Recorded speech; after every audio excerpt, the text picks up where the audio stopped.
Gram सभा भूपगढ़ के सभी समस्त ग्रामवासियों से मेरा हाथ जोड़ के विनम्र निवेदन है, इस बार प्रधान पद के प्रत्याशी बाल केशव यादव, जी हाँ दोस्तों, बाल केशव यादव, इनका चुनाव चिन्ह कार। जी हाँ दोस्तों, कार पे अपना बहुमूल्य वोट देके भारी से भारी मतों से विजयी बनाए। ग्राम सभा भूपगढ़ से ये भैया,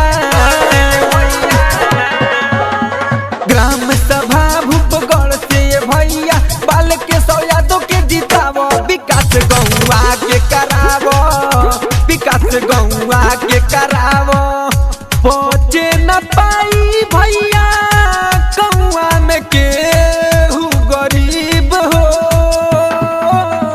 गली गली में रोड बनवावो, फ्री में राशन पावो, कार पे बटन दबावो, काम के विकास करावो।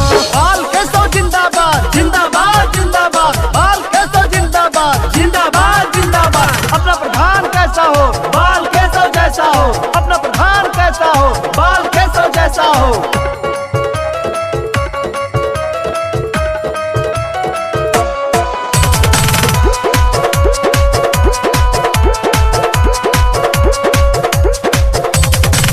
कबहू न तोड़ी है भैया केहू के आस हो, भैया जी बनई है अब की नया इतिहास हो, नया इतिहास हो। कबहू न तोड़ी है भैया केहू के आस हो, भैया जी बनई है अब की नया इतिहास हो।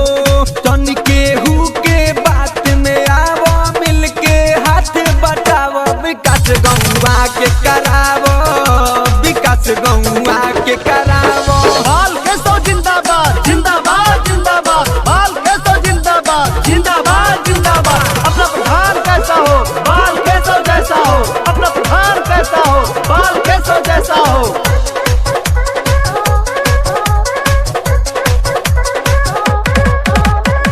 सब योजना के भैया गौवा में लई है, रहिया सहाय देवी लाभ दिलवई है, लाभ दिलवई है।